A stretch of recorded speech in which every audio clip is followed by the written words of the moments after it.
Hey, what is up, everybody? This is Steve Breach coming to you here today. I will honestly admit that I did not watch more than one episode of Tough Enough. I believe I watched the second episode to see if there was anything that I was missing, and honestly, Tough Enough did not really catch along with me as something that I needed to see. I didn't think it was must-see television for WWE.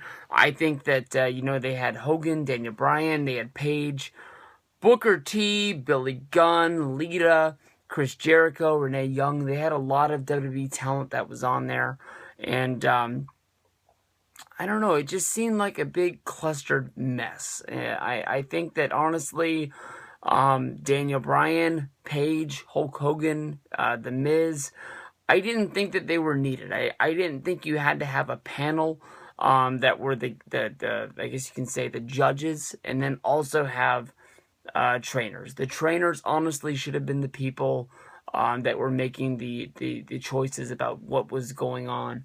But it was a good way to get big names on television and try to help WWE's ratings. I think that honestly, Tough Enough, unless it scales way back, is a show that we will never see again. I think that, this is a show that, maybe it gets canceled by USA, and then you wait a year and people start talking about when's Tough Enough coming back. But I heard that Tough Enough had bad ratings in 2011 with Stone Cold Steve Austin as the host, and there was a reason why USA didn't want it then. So I don't know what WWE did in order to entice. I don't know what WWE did to entice USA in order to bring back a reality show that's already been canceled twice and had a failed run on the internet. But I'm sure that they cashed the check and there was no problem at all. When the Final Four came down to it, it was Josh and it was Sarah Lee who were given contracts. Anybody who's followed wrestling and watched Tough Enough in the past knows that even with the Diva Search, because you didn't win the show doesn't not mean that you're going to get a contract in WWE. You're not going to continue your wrestling dream.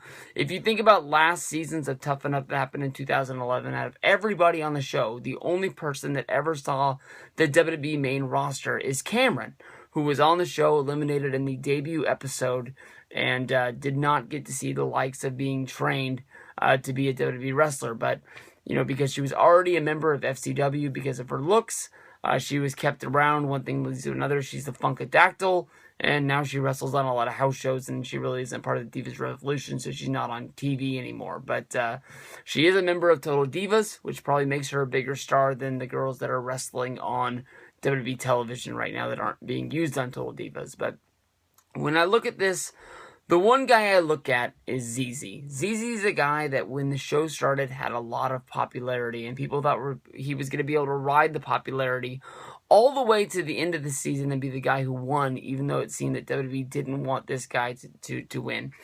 WWE knows how to do things. They know how to work their audience that they have. They know how to get things over, and they know how to make people get squashed in the long run. Even if people like somebody, they know how to make somebody look lazy, fat, non-motivated to the point where people won't vote for them. It's been said that WWE did not want ZZ to win this competition because of his looks, because he wasn't working hard in the gym. Daniel Bryan said it best on the show, and I heard this quote from the Wrestling Observer radio show, was that basically there's been a lot of people who were fat and they were overweight that made a lot of money in wrestling. The people that I think of would be like Umaga. And, or not Umaga, I apologize. I meant Kamala.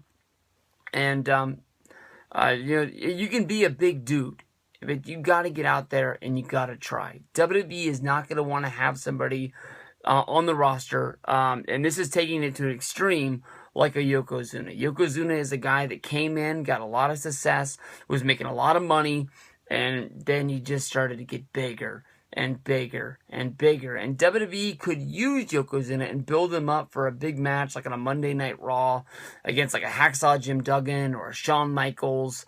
They ended up using him as a great hand in a tag team with Owen Hart, where Owen was doing a lot of the work.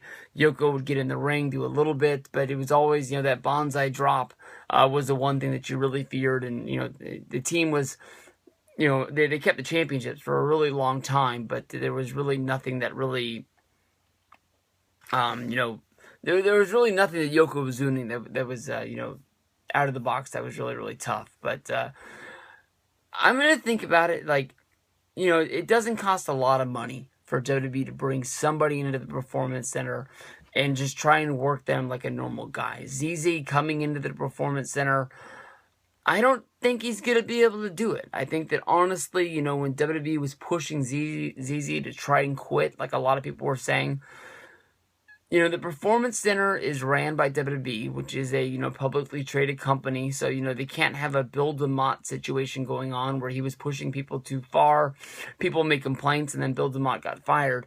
But I think that once the cameras go away and it's just the, the trainers and ZZ, I think this guy can be broken. So, honestly, in my opinion, I think that ZZ might be a guy that we never see again.